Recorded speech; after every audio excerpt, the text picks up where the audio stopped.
Hello, everyone. Welcome to another middle of the week. How are we doing today? Here we are. August is here. Are you ready for it? I always get a little weird feeling in August. I still enjoy it, but it's weird as it feels like, oh no, summer's coming to an end. School's going to be starting. Fall's going to be coming. But I hope you're still enjoying August. Hey, my name is Michael Halfill. I'm the lead pastor here at the Piedmont Park Seventh-day Adventist Church. And I hope you're having a good week. I wanted to share something with you as I've been thinking this summer about reasons to believe, why we can believe in the Bible, why we can believe in this ancient book.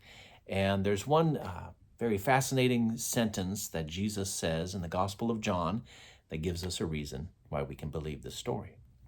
So in John's Gospel, which some wonder might be the last book written, maybe even John wrote it after he wrote Revelation. Some scholars think that.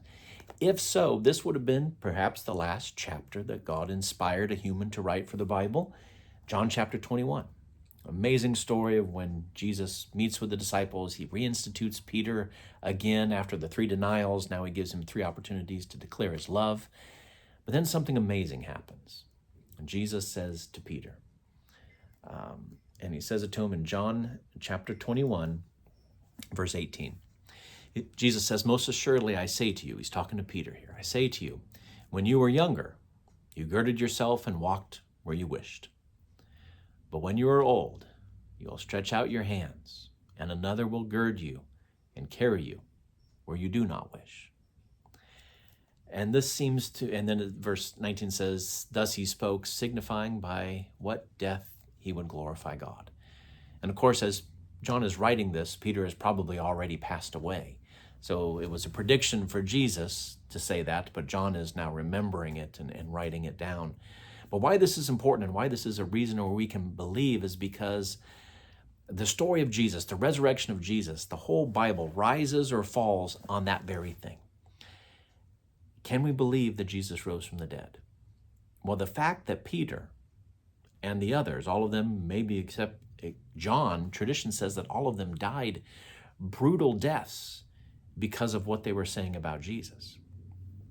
Jesus' prediction that in the future you're going to stretch forth your hands and they're going to carry you where you don't want to go was when Peter was going to be crucified. And tradition says he was crucified upside down because he didn't want to die the same way that Jesus didn't feel worthy of that.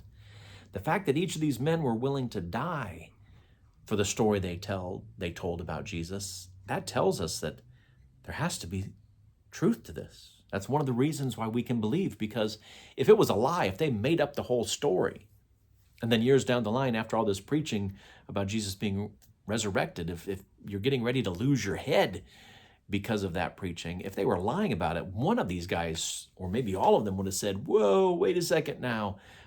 We were just making this up, but I really want to keep my head on my shoulders. And the guys who got their heads cut off, they were actually the lucky ones. Tradition says some of them were sawn in two. Tradition says one of them had his face flayed off of his head. Just horrible ways to die. Each of these guys was willing to do that. They were willing to go to their death, and others too. So many martyrs, so many believers in Jesus were willing to give their faith, to give their life for their faith. That's a testimony of why we can believe. Because we don't, as humans, we don't die gruesome deaths for a lie.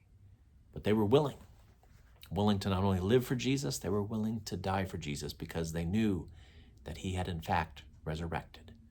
And so friends, that's just another reason why you can believe this book. I encourage you, if you haven't yet, take a look at the evidence, look at the story, and see what happens when you study it. Friends, I hope you have a great rest of your week. I hope that you'll join us this coming weekend as we continue our story through John. We're going to be looking at the last chapters of John, and it's just a fascinating experience seeing how John talks about the cross and the resurrection. So I hope you'll join us for that this coming Saturday at 11 o'clock for our worship time, online and in person. Love to have you join us in person. Our Bible study time is 9:30, and it is for all ages. We'd love to have you come. Bring your little ones. They love coming to our Sabbath schools. We'd love to have them. And we also have it online as well. And here tonight on Wednesday, you can join our Bible study time here at the church at 6:30. Our prayer time is at 7:30. And if you like this video, if you're still watching, thank you for watching it all the way to the end. Hit the like button, hit the subscribe button, and share it with your friends if you were blessed. Take care, everyone, and let's do our best to take care of everyone. God bless you.